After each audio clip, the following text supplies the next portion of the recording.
It is time for Flames Unfiltered. Lots to talk about. Every week we talk Flames hockey, and we have a lot this week to talk about. Yeah. Yep. Lots and lots and lots. Some good, some bad. Where to begin? Some very frustrating news. Or this week, I don't know. I was a little crabby this week with the Flames. I think you were too, based off your all your stuff on X. My blackout rage tweeting. You were a little fired up, and that's okay. Well, I'm going to tell you why. I'm going to tell you why, because not everybody's going to understand why, because I don't think I said.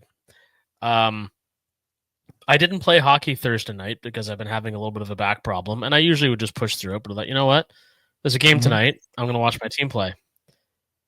And the universe just conspired against me. It's like, oh, Kyle's not going to play hockey. We're going to make this the shittiest hockey game you've watched in recent memory. Oh, it was absolutely brutal. And the cherry on top was the Colton Parayko goal on Dustin Wolf, where it's like, how did he not stop that? That was a stinker. That was a stinker. Yeah. You know, it's just this damn team. Like, they'll go and they'll beat a Blackhawks team, which would have been a sure loss last year, for sure. Mm-hmm. And then they really, honestly, if you look at the points and you look at the race right now, like, had their foot on the throat of the Blues, ready to just put them out of their misery and go up by like 7 points, but not so much. They dropped both games in St. Louis and not even dropped them. They were miserable. Yeah. And then yesterday come out and beat one of the probably arguably the best team in the National Hockey League in the Winnipeg Jets. And, you know, you think this team, like, I'm so day to day, like a couple days ago, I was like, oh, they're going to make the playoffs. Nope. Now they're not going to make the playoffs for sure. And then last night, I'm just like, oh man, we're still in a playoff spot. And I'm not disappointed by saying that, because actually, like, me and you are on the same page on this. The goal, and for I hope most of the fan base, the goal is to make the playoffs, right? I mean, it really is. But it is a damn roller coaster, isn't it?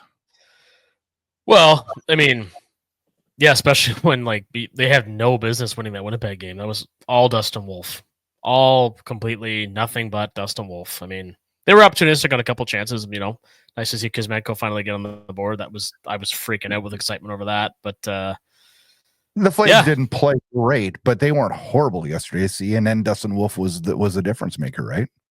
Well, there was 3 massive, needless, horrible turnovers in the first period, where the Jets could easily capitalize. It wasn't just, that after that it settled down a little bit, but man, I thought we were pretty decent through the second. I mean, the second I thought we were really good, actually.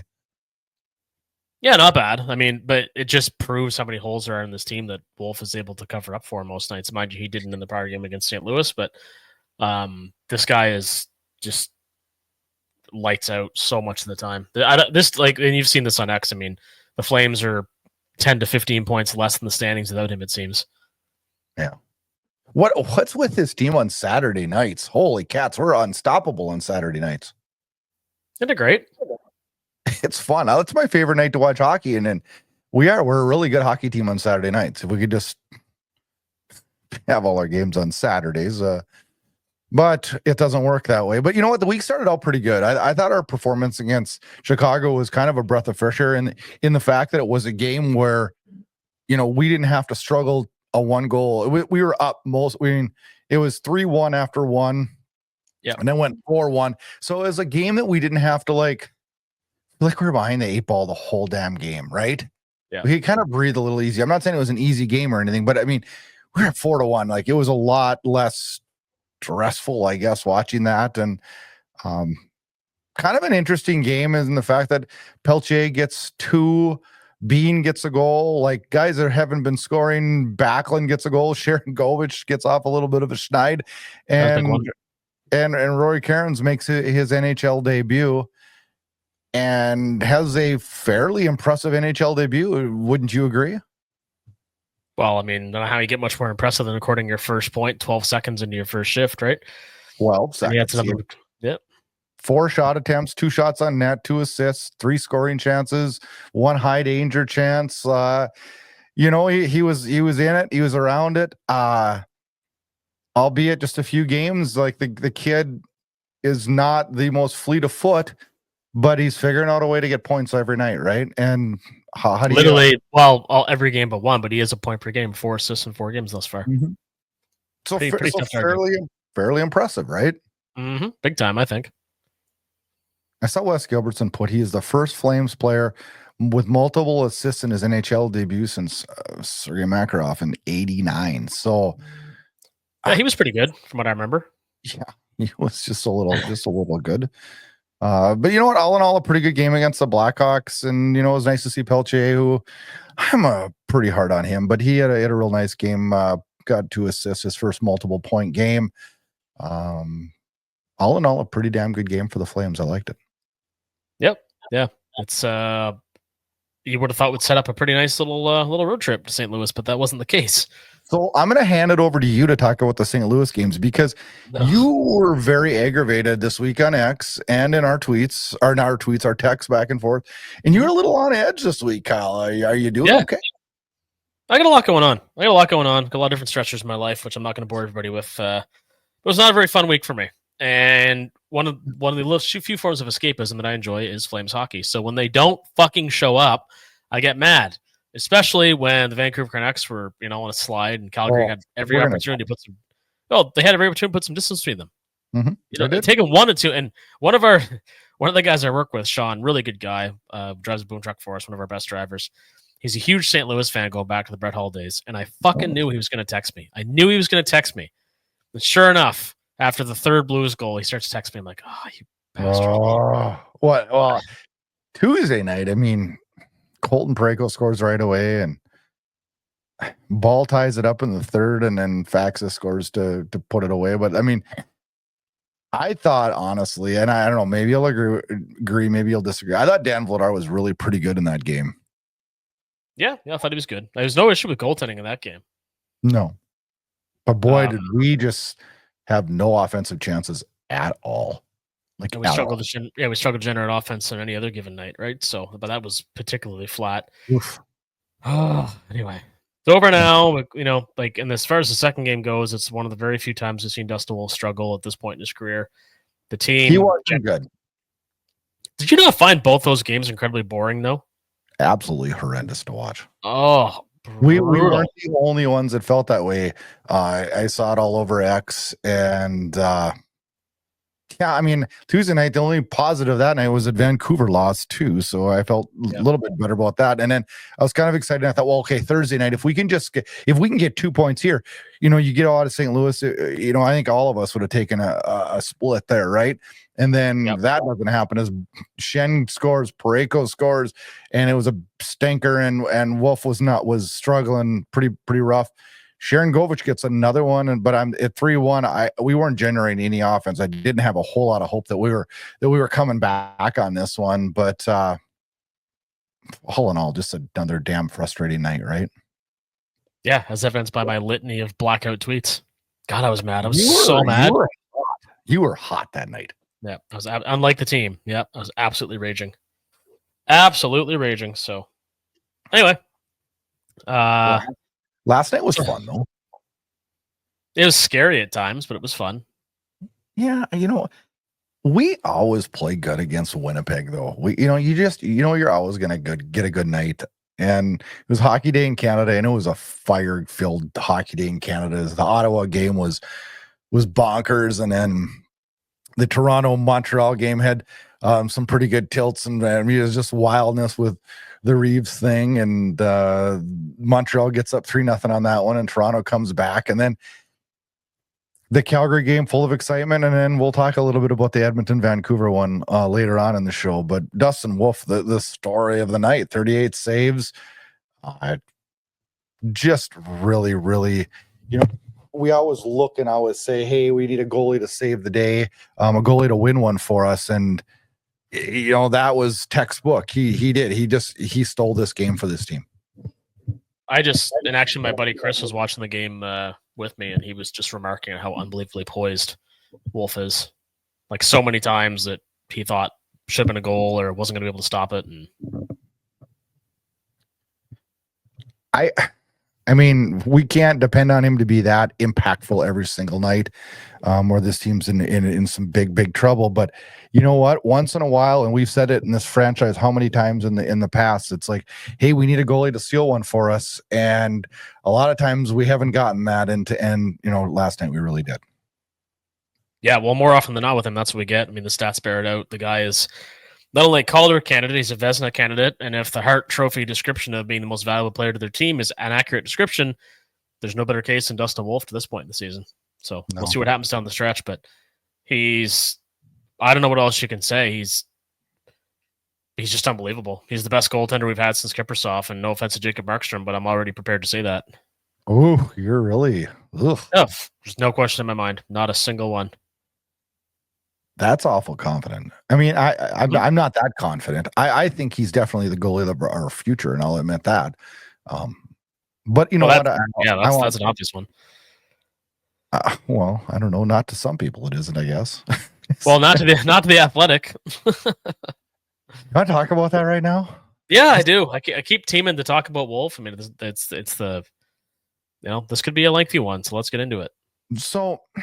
It was either Monday or Tuesday. It's a good thing I wasn't Thursday, and because I would have texted you, you'd have been fired up. But I read the Athletic. I subscribe to it. I wondered how it would do when it went to subscription base, but I've stayed a subscriber since day one, and they have a lot of good articles, and I like some of the things they do. But this week, this is one that made me question my subscription. It really did.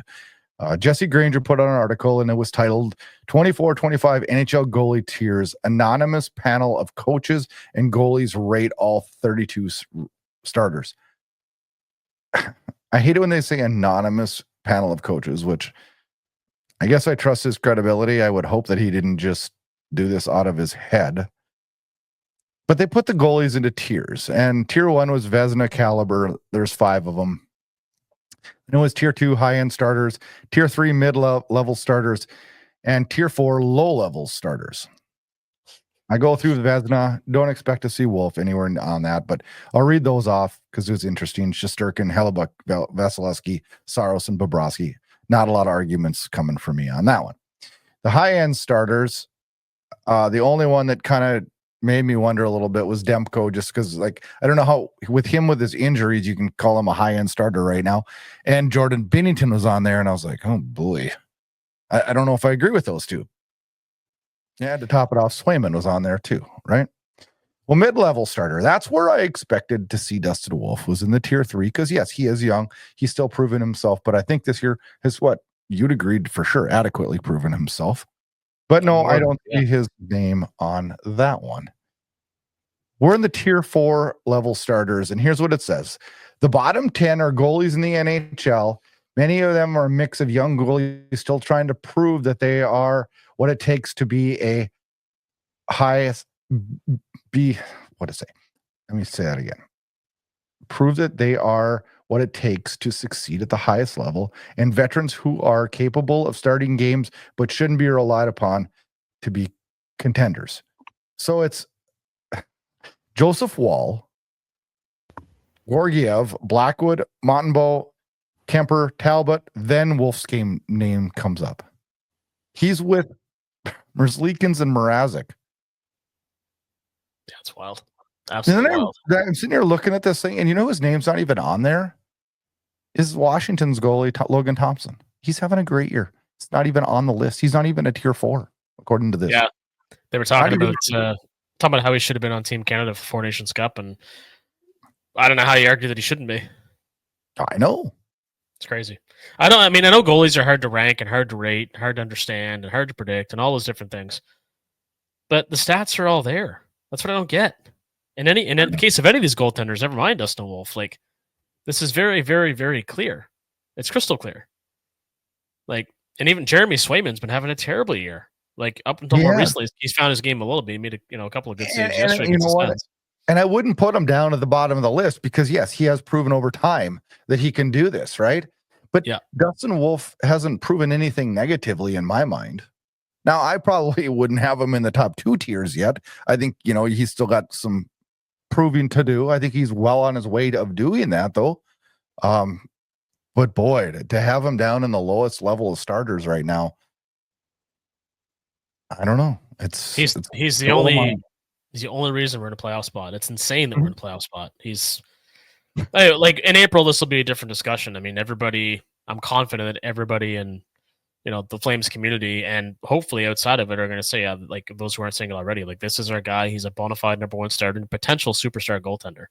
That that comes with a lot more time. That comes with playoff runs and individual hardware and all those sorts of things. But I don't see any reason to doubt him at this point. He had, like I said, a shitty game against the Blues on Thursday, but credit to Ryan Husker for going right back to him against the Jets. That's a good way to build this kid's confidence. What has he played now? How many of six? What is here? 11 of 16 or 13 of 16? I mean, he's definitely getting handed the keys to start way more frequently now, and thus the Flames have been 5-5 in their last 10, but have managed to hold the final wild card spot 1 point ahead of Vancouver. So as we sit and record this Sunday afternoon, the Flames are in a playoff spot, which is hard to believe, even with some of the play that we've had lately and how we've struggled offensively. This team's a -12 in point differential and is in a playoff spot. Yeah, 100%. It's so fun to watch, and it's I feel so fortunate that I was able to be in attendance for his second NHL shutout, for the shootout win against Montreal. Mm-hmm. Hopefully, he'll be in that again when I see the Flames play in Toronto in a little over a month. But just unbelievable, absolutely unbelievable. He's made the season fun for us, right? He has. He's exciting. He's dynamic, and he's not a Dominic Hasek where he's flopping all over making the saves. He's structurally a very sound goalie, but makes up for his small size by his quick side to side, and he's damn exciting to watch. I've never seen anybody faster side to side than Dustin Wolf. I really haven't. He's quick, and you know what? I also questioned a little bit how he would handle the net front presence, and he's stood up to that just fine. And last night was a hell of a test because many people, he was definitely handled correctly. He was sheltered through the first part of the season, which in hindsight now, when you look at that, boy, really good planning by the goaltending team of the Flames and the coaching staff. And, now he's getting some of those critical important starts, and he's looking very, very good. And it was also nice to see him bounce back after a really difficult night in St. Louis, and put in a performance like that in Winnipeg. Well, and somebody had said on X as well, that was very reminiscent of Mika Kiprusoff come back from laying an egg and just be totally lights out. And that's what he was. The only puck that beat him would have beat anybody because it deflected right in front of the net. Yeah. So yeah, no, he was really good, really, really fun to watch. One group that's not really, really good right now is our fourth line. And I know you've got a lot of frustrations this week about it, and you got me thinking about it more, and I am becoming very, very frustrated with this damn fourth line. And I know everybody will say, well, hey, the fourth line's the least of our worries. We're not putting up offense and da-da-da-da. And I agree. But I still think you have to have a really, really strong fourth line. And it was actually one of the things last year that we did have really, really good. And this year, I'm not liking it at all. Lomberg's been fine on left wing. He's brought a lot of energy and stuff like that. But yep. He's done the role that we want. We struggled on the right wing with, Dewar has been good and not so good. We've had Peltier back there, which I don't know that that's a correct fit. I guess that you could argue that in some days. I do think maybe he's a fourth liner. So that's arguable. Kuzmenko down there, that's more of a punishment thing. And that doesn't really, to me, help the fourth line out at all, right? It doesn't really help him out at all either. So I think we need to really focus on the second half of the season in developing a fourth line that's gonna do what we expect it to do and do the job. And Kevin Rooney centering it right now is not been a real good story. Been a terrible story. He's getting his head beat in every time he's on the ice. The puck's going the wrong way. So that came up a few times today because, as you mentioned prior to us coming on, Derek Ryan was placed on waivers by the Edmonton Oilers. That's been all the rage on X today. Kind of a 50-50 split between those that want the Flames roll the dice on him and those that don't. Now, I wouldn't be surprised to see a guy like Derek Ryan get plucked by maybe the Washington Capitals or somebody else, but the Flames should have a pretty decent chance of nabbing him if they so choose. 60% in the faceoff circle, and in my mind, a very clear upgrade over Kevin Rooney. So, what are your thoughts on that potential replacement? I would be all over it. I love the enthusiasm. Think about it. When we had him in Calgary, he was great for us. He was great for us. The guy can win draws, and our team right now is brutal. I think I tweeted it last night. We have to statistically be the worst team in the league for defensive zone faceoff percentage. We suck. Yeah, absolutely suck. Horrendous. And Derek Ryan is a guy that we know can win faceoffs. He's a heart and soul guy. He's liked by his teammates. Was a good player in Calgary. And you know what? The thing about Derek Ryan is nothing has come easy for him, and he has fought through it all. Yep. I would love to see him back in Calgary.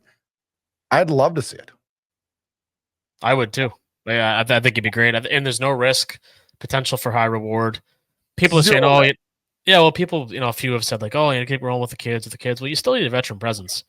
Okay, we don't have a kid right now. To me, a fourth line center is not a place to put a kid, because I'll tell you right now, if we bring anybody up now, a young player, and we put him in the fourth line, the fan base bitches. It's not a fourth line guy. It's not a fourth line guy. I agree. We need a fourth line center, and one better than Kevin Rooney. And Derek Ryan fits that mold 100%. Fits it 100%. Yep. I mean, there's, especially for free, not giving there's up any assets. No risk. No, none at all. So we between need to do whatever we can to make that happen. Shouldn't be too many guys ahead of us, like I said, to make a claim, but we'll know by tomorrow because somebody's going to nab him. He's got a few tools that are just invaluable in the NHL, and I'm surprised the others actually let him go. But they got other problems at Edmonton. They do. We're going to talk about that before we go. Speaking of problems, I want to talk about the Martin Pospisil hit in the Chicago game. They got a lot of talk on X, and I don't know. Did I see it wrong? I did not see it as that bad of a hit. I mean, yes, it was. I was surprised actually. It was a 5-minute major. I was a little bit too, but there's also a reputation that precedes him, so which can influence those decisions whether people want to admit it or not. Yeah, I didn't think it was bad. I mean, I'd prefer to see a little bit less of that and a little more, pop the occasional goal. Because what does he have, 2 this year? He's got more than that, I think, doesn't he? That's a damn good question, Kyle. It's not very goddamn many, because if it was a lot, one of us would know it. No, I'm with you on that. But the one thing is, like, I think though, the more he can do that, though, like the more he's in his game, then, right? And then I think the points will come. And I'm still looking; he's way down the list. 2 goals, and 11 assists. Yeah, that's not good. He's on pace. He's +1. Yeah. I don't know. I don't hate his game this year. I don't. I know some people are being pretty critical. I don't know if he's placed right to be up playing with who he's playing with. I don't know that that's proper placement, but he's definitely helped driving that line though too. So I don't have a whole lot of negativity to say about it. Would I like to see more points? Absolutely. I just think when you play that many minutes, you should be able to pot a few more goals, but hopefully that'll come. I always look at it like, okay, is this the spot when we get this team built the way we want, right? Is this the role he's playing? And I don't think so. I think he's a 3rd or 4th line right wing, right? That's Michael Furlan 2.0. I just think he's being miscast right now because we don't have any talent right now to play that spot. Is that? I mean, I'm not trying to be a jerk. I'm just saying the truth. Like, if we're a Stanley Cup contender right now, is Martin Pospisil a 1st line right winger? No, he's not. He's not. So he's being miscast. Should he be putting up more points for the minutes? Yeah, you make a real valid point there. I don't hate his game, and I'm not. No, I don't at all. I love that he's a shit disturber out there, and I think he does a lot of really good things for us. But I do think, you know what? Hell, I'm even going to say it. I don't even mind that he struggles to walk the line. I think it's good to have a guy that puts a little fear into opponents. Well, guys like that always do. I mean, they always have to walk that line. So, yeah, he's not somebody I'm going to complain about right now. Kevin Rooney is the top of my shit list. I thought Daniel Miramanoff had a pretty good game against Winnipeg too. Did you? Yeah. See, I didn't mind him. I didn't mind him, but there is times though where that guy just like he loses his mind as a defenseman sometimes, and he just goes, and it's like, Well, wait, he used to be a forward and a pretty skilled one at that, so it's somewhat understandable, right? I know, and I think there's some positives when that works out, but boy, the negatives are glaring when it doesn't work out, right? Yeah. Well, careful. He's probably a featured guest of the show. I hope so. I hope so. I'm not. I mean, I really want him to work out. I do. I like how he can get up and go with it. I like what he brings to the table. Right. I just worry sometimes on the risk reward. I'm like a risk reward guy, and it's like, do I see a huge upside with him? I do. I really do see a big upside. I don't know. Are we selfish? I know, and we're not selfish. We're impatient on prospects, right? We're impatient, right? Well, he's got a fair amount of experience at this point, but the Joel Hanley thing is kind of parked for now, it would seem. And I think Miromanov played well enough to get the next start against the Sabres, right? On D. So it's interesting to see how it works. The guys coming out of the lineup. Like I heard Gord Miller say today about the New Jersey Devils have used the same top two defense pairings all season long and haven't changed them once. That's unreal. That's wild. That's good if it's working, and it's working. Look at where they're at in the standings. So that's great if it's working, right? Exactly. And I think in Miromanov's case, I felt that Wpg was playing better hockey in terms of his all-around game when he was with Miromanov, when Miromanov was playing well. So we'll see. It's hard to say. But we got a lot of things to keep an eye on because this is where the games get obviously more and more important, which is why I was so pissed about those Blues games. But anyway, how'd you feel when Kuzmenko scored in the Winnipeg game?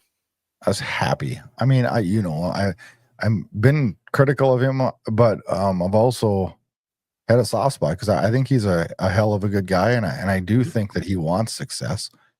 I wonder sometimes why there's such an on and an off switch. I don't know. I really don't know. I mean, I was talking a few weeks ago about just him and the team parting ways. So hopefully this is a turning point for him. I know. Yeah. I said it on the show. I had said it was his last game he ever plays because I do feel it was that low, right? Yeah, I think so too. You also put on X this week, and it was in relating to this Rooney thing, but you were talking about, when does Conroy start making a move where we have a ton of assets that we can do, but if there's a move that's out there for a young player, like, is it now the time to make the move? And you got me thinking too. And, Dylan Cousins' name has been brought up, and I don't know what these guys would the return would be. I don't know what we'd have to give up to get somebody like a Dylan Cousins or whatever. But I saw another trade, mock trade thing last night that had the Flames getting Casey Middlestead and Callum Ritchie, and the Avalanche getting Kadri. And it got me thinking about Kadri. And I know I've mentioned it before on the show. Like, isn't now the time to move him? I know he's our best center right now, but I look at the contract and I don't think it's going to age well. And if someone is willing to give us a go right now, I think getting out now is probably our only opportunity to ever get out, right? I just don't think anybody's going to give up anything worthwhile for him because of his salary and his term. I don't want anything. If someone would just take him for a 7th round pick, I would. No, that sounds awful because he's been good for us. I'm looking at it for the long-term projection of this team. Am I off base on this? Please tell me if I am or I'm not. If I'm not. Well, I wouldn't give him away for that. Like, Jesus Christ, I'd rather keep him than just get a 7th round pick. I mean, you would though, but look at this contract. Yeah. I know, but if he's gone, and we're definitely not making the playoffs, we need somebody to play center that has some experience. I know, but that's the part of me. That's where part of my body talks about the playoffs, and part of my body feels like they're not going to make it, and wants, you know what I mean? Like that's the terror that this whole fan base has had. I want to make the playoffs more than anything, but if we're not going to make the playoffs, then I want to make sure we, manage the assets as best as we can. But it's a tough street to walk, right? Oh yeah, it's still an enviable position to be in. I mean, looking at the prospect pool that we have, if we get a chance to unload them, we have to look at it. But right now, I like having them around. I like having Huberdeau around. Blake Coleman would fetch a decent return, I feel. I mean, if they fall out of the playoff race, all these guys could, well, not Huberdeau, but the others could be up for grabs, and we'll see what happens. But the way Dustin I Wolf plays, I doubt it. I look at Blake. I agree. I look at Blake Coleman, and I'm like, I don't want to move on from him because he's part of the rebuild. Because right as he comes to hit term on his, we're going to be. I just feel like he fits a better time frame wise. I did hear something really interesting. All of this fan base, none of us really want to lose that top 10 draft pick, right? But if we do make the playoffs, we're obviously that we can't get that. But having Wolf prove to us, I heard this morning actually, having Wolf prove to us that he's a top end starter and putting this team on his back and getting this team into the playoffs, isn't that a better return than that first round draft pick would be for us? I'm not even sure why you're asking, because abso-fucking-lutely. Right? I don't give a shit about a top 10 draft pick at all, and I'll tell you why. How many players do we have that are found gold in later rounds? John Gaudreau, Dustin Wolf, Rory Cairns to this point. Like, just to name 3 that have had fairly significant, some massive impact, other trending that way, another one who looks like a pretty good NHLer. Like, I don't care. Like, I don't understand. Like, do I have to make a list of how many fucking first round busts there are? Oh, don't. We're gonna do a podcast on it shortly. So but it's just I don't get it. Like, I just don't like people obsess over this draft ranking, and I have buddies that are scouts, and they'll tell you the same thing. Like, the scouts that are getting the most praise are the ones that are finding guys like Rory Cairns, for example. Like, the later rounds, the picks that you're stuck with because you traded the other ones for a rental that got you nowhere close to Stanley Cup. Like, I was looking this way. We wouldn't trade Dustin Wolf for a first round top 10 pick right now, would we? You'd be absolutely be fucking. Whoever would do that should be fired immediately. Never hired in the game of hockey ever again. So we're there, right? So we're happy. We're just happy with this return. Now let's throw this team on his back and let's do what we can. And I'm not saying bring in any veterans at all at Jerry Deadline. I'm not saying that at all. But let's search for players like a Derek Ryan that would fill that fourth line and kind of build this team, try to look for a scoring winger. And if we got lucky and grabbed a young center, then bonus. But like, this is something, someone else brought something up to me and I wanted to touch base and get your thoughts on this. The Washington Capitals are in first place right now. Mm-hmm. Did they tear it all the way down? No. We've talked about this 100 times. You bring up the Buffalo thing. We talk about Edmonton's 54 first-round picks, whatever the hell it was. Like, obviously I'm exaggerating, but nobody cares. Like, I don't know how to make this any clearer to people who don't see it that way. So, if you had to draft a center in the top 10, your rebuild's going to take way longer. If you can package one of your star young defensemen in the CHL, for example, I'm not going to name which one because I don't know which one I'd move if I had to, but I don't know who I would either. Perek, Muse, both having monstrous seasons. Just as examples, Brustavich is doing really well in the AHL. I don't want to move any of these guys necessarily, but you can package one of those guys with a pick of your own to get a really good young center who might be 23 to 24 years old and can help you right now. So next year, potentially, maybe we actually are a playoff contender. Maybe it's worth taking a flyer on somebody like a Trevor Zegras. Not saying Zegras is a target in my mind. I'm just saying a young player with lots of potential who's proven he can do things. I don't get at the top 10 pick, Rash. Like, I don't understand the argument for it. I just don't get it. Another thing too, you just brought up a real strong point about all this defensive depth prospect. Is it safe to move an Anderson to maybe that would lure somebody to get a center to us? You can use these assets. And now I know the first thing that people say is, well, if you don't re-sign Anderson, the first thing we're looking for tomorrow is a replacement for Anderson. And I know that, but do we not? Right now, I feel safer rolling the dice on my defensive prospects than I sure as hell would my offensive prospects, right? So I don't know. There's other ways to look at that one too. Well, I mean, Anderson, I don't want to out this in the podcast, but I mean, he hasn't played well for a while now. He made a great play last night against the Jets. He had one of his better games of late. Yep. But the market value for him, I think, is a lot higher than his actual value right now. I agree. So, this is not a guy I want to pay $6 to $8 million a season. Not a chance. We're going to have to pay him more than that. Well, then he can go somewhere else as far as I'm concerned. Like, it just it doesn't make sense. The math is not mathing. No, I'm with you. So whatever the case, though, again, we have lots of pieces to play with. We have lots of draft capital. We have lots of prospects. We have lots of roster players whereby we can acquire the things we need instead of just harping on it. And I can't believe people are still even saying this, suggesting that they want Wolf to bottom out this year, but then be a good goaltender next year so that we can get a top 10 pick. Who gives a shit? I love people saying that. Oh man, and I get it. Guys like Sam Bennett went on to have success somewhere else, and good for him. I've met Sam Bennett, great guy, great player, has a really unique skill set. But I don't get the obsession with top 10 picks unless you're drafting like top 3 in a deep year. Yeah, I don't care. You just have to be. Your management has to be smart.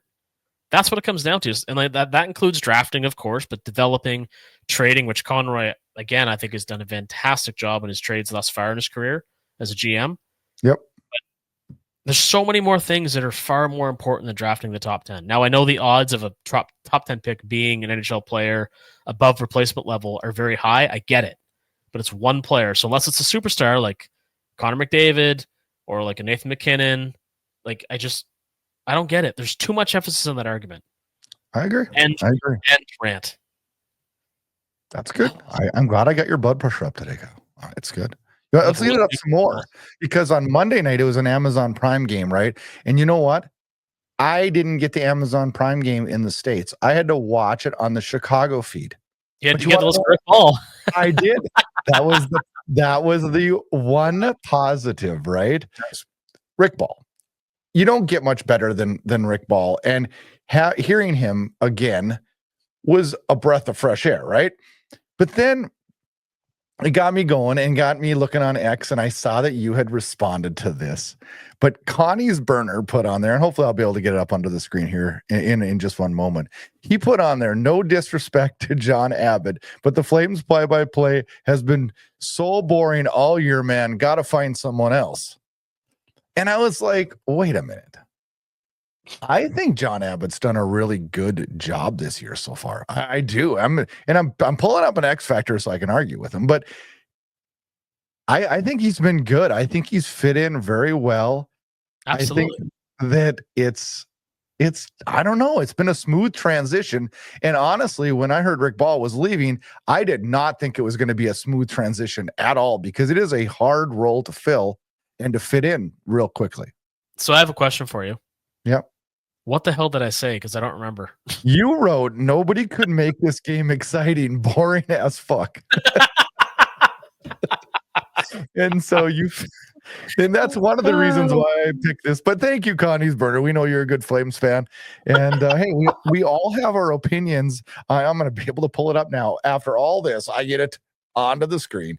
There it is. But I put yours with it just because my face says it all. My face says it all. That's hilarious. I know you got a grumpy face on there now. This your whole week's grumpy. This week you've got to put a smiling picture on there. You got it.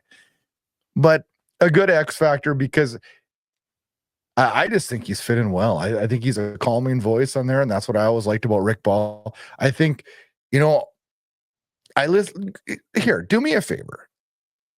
Connie's burner needs to go and watch a bunch of games in other markets and listen to their play-by-play guys. And I think he'd probably want to retract that, because I think John Abbott's been pretty good, but there's nobody in hell that's going to make Tuesday and Thursday's game exciting for us. I'm sorry. Not possible. Not possible. Let's talk Vancouver Canucks. I want to get your opinion before we go about our merry way today. Place is a gong show. Right now. Well, by the time that this gets released, or shortly after, it seems entirely likely that JT Miller is going to be playing somewhere else. So he was going to be a scratch last night. Was reportedly going to be going to the New York Rangers, and then the deal got pulled for one reason or another. And then all of a sudden he's in the lineup, and I believe he had an assist last night. But I think he had a couple. Actually, he had a couple of assists. Do you see his post game? No. What did he say? Oh, just basically how. Why did they put him out there for a post game? Yeah, they should have made him not available, but I mean, they haven't handled any of this with any amount of class or foresight at all that I can tell. But anyway, whatever the case, he basically said he's a Vancouver Canuck, like no comment type shit. Like it was so disingenuous and so stupid. You can tell he looked uncomfortable. Like, what a mess! What a mess! And if you're Pedersen right now, and it was either going to be him, first of all, I don't understand. Here's what I would have done if I was Vancouver management. I just said, I don't really care if either one of you like each other. I don't really care. You're signed contracts here. You better figure out a way to get along. When this team was winning and those two were together, there was no problems, right? Now this team starts losing and it's a freaking train wreck in the locker room. It sounds like a leadership problem, and I question Quinn Hughes as much as I question anything else, because a real good captain would stand up and say, all right, you guys are going to sit in here and you're going to figure this shit out, because I'm not dealing with this and I'm not answering questions to it anymore. Well, it seems to me that Jerome McGinley was in a similar spot at one point with Craig Conroy and Dion Phaneuf, allegedly, although Phaneuf was shipped out of town very shortly after. At this point, I agree with you, but it's too late for that now. I feel like it's become such a public mess that one of them's going to go, and it's not going to be Pettersson, obviously. But yeah, I mean, I don't. It's just embarrassing to me that these grown men let this thing become so public that they open their mouths, they run their mouths, that there's a beat writer walking by the dressing room over here or something. Like, I don't know how this shit always becomes so childish. Oh, but I don't wish it upon any team, whether it's the Vancouver Canucks, the Edmonton Oilers, or anybody else. I think it's absolutely embarrassing and it's bad for hockey. So hopefully, a trade happens soon. Hopefully, he's not a dick the next team he plays for, in reference to JT Miller, because apparently that's part of the problem. Although the other way of looking at it is that Pettersson has got a shitty attitude or is a bit of a bitch, or I don't know how you say it. I don't know what to believe, but it's just the whole thing's stupid. It is. Speaking of stupid things, did you watch that Vancouver Edmonton game last night? I saw former Moncton Wildcat Connor Garland just all over McDavid. McDavid's egregious response. Okay, so I cannot wait for tomorrow to see what hey, you want to picture me smiling? Here it is. what happens? This has got to be a couple game suspension for McDavid, does it not? Well, okay, here's the thing. He cross-checked Garland right in the face. I know Garland should have got a penalty for holding McDavid. I totally agree. But that does not give you that doesn't give you the right to cross-check him in the face. And off to the left side of the screen, Tyler Myers gives it to one of the Edmonton Oilers. I'm not sure who it was, but he cross-checks him in the face too. Both get match penalties. And I want to see Tyler Myers should get 2 games and McDavid should get 2 games. I think it was Evan Bouchard. I think it was. Got dummied by Myers, and he oversold it big time. But I'm not going to falter for that, because it's a scary thing to have happen to you, right? Whatever the case, there's 2 things that I pointed out here, and people can love or hate it. I don't care. It's just facts. The refs need to get control of that shit, because Garland should have got a penalty. There's no question. That went way too far for way too long. Yep. The second thing is that no player is above the law and the rules of the game. And McDavid has done questionable stuff many, many times now. He chicken winged, I think it was Marcus Johansson, Minnesota. He did the same thing, although much worse, during the bubble against Kotkaniemi when he was still with the Habs. He does stupid shit. He deserves to be suspended, because you can stand up for yourself. You can punch a guy. You can't cross-check him in the face. And I'm really, really sitting. Listen, I got a lot of friends that are Oilers fans, and the Flames fans have bad fans too, or the Flames do, I should say. Like, they come out of the woodwork and shit like this happens, and the way they're trying to defend what he did is embarrassing. He did an incredibly stupid thing. He deserves to be suspended. That's it. There is no other argument to be made. I know Garland did a stupid thing too, but McDavid should be suspended. I agree with you. I'd say 2 games. I think he only gets 1 because he's, the end-all be-all of hockey. But I'm going to make a prediction that he gets nothing. You think he gets a fine? I think they both get, him and Myers will both get fines. Wow. Because I know how this league operates. They're going to be like, we can't have him out of the games. We can't. So he's going to get a fine, and then he's going to get a phone call saying, please don't do that again, because you put us in a real difficult spot. So speaking of difficult spots, did you happen to watch Brian McGrattan's recent podcast appearance where he talked about the line brawl with Vancouver in 2014? No. What was that on? I forget the platform now. Let me just look it up. And I'm going to tell you something. As it turns out, according to McGrattan, the entire thing was all his fault, and it is one of the funniest stories I've ever heard. It was on Missing Curfew. I'll send it to you. It is hysterical and puts the whole thing in a different light. I was just thinking about that. Wasn't it like an anniversary of it last night or something? Well, that's why he was asked about it. That's why everybody's been talking about it, right? Ironic, huh? Yeah. It's it was a fun night. I remember that season was awful, but that was one fun night. It was a fun night, wasn't it? Anyway, whatever the case, we still have lots of fun nights on the way. We do. It's an interesting week for the Flames. They got today, they had off. They have tomorrow off too. They practice Tuesday, Wednesday, Thursday. Buffalo comes to town. The Sabres. Now, this is ripe for the picking, right? The Flames can get another win, get some more points, move up in that wild card thing. We'll see what happens. They get Friday off. Saturday, they are on a weird road trip, a Minnesota, Winnipeg back-to-back next Saturday and Sunday. So a light week this week. And then they're back home for the Capitals the following Wednesdays. So should be interesting. Some points to be had, but they got, that's a tough back-to-back. That Winnipeg, Minnesota, Winnipeg, and albeit it's a short flight, they got to go through customs. That's a crappy back-to-back. Yep. It sure is. It's a very weird time in your schedule. But again, it's a chance to make hay. And again, like I said in the last show, this team just has not been able to string wins together. Hopefully they do it starting with the game against the Sabres and start to build a little bit of a buffer. Because both conferences, man, the margin for error is razor thin. It is. It's fun to watch.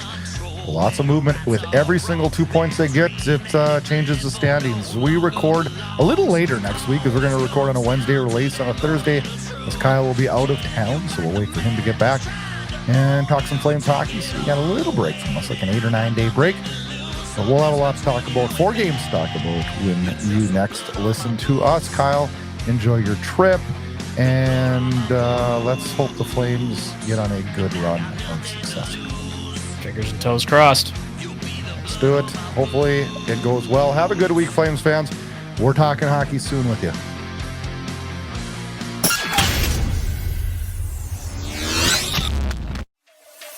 Thanks for listening to Flames Unfiltered with Brad Burud and Kyle Lewis, your source for unfiltered Calgary Flames hockey talk. Keep it locked on flamesunfiltered.ca. Subscribe where you get all your podcasts to never miss an episode. Flames hockey talk every week, presented by Inside Edge Hockey Media Group.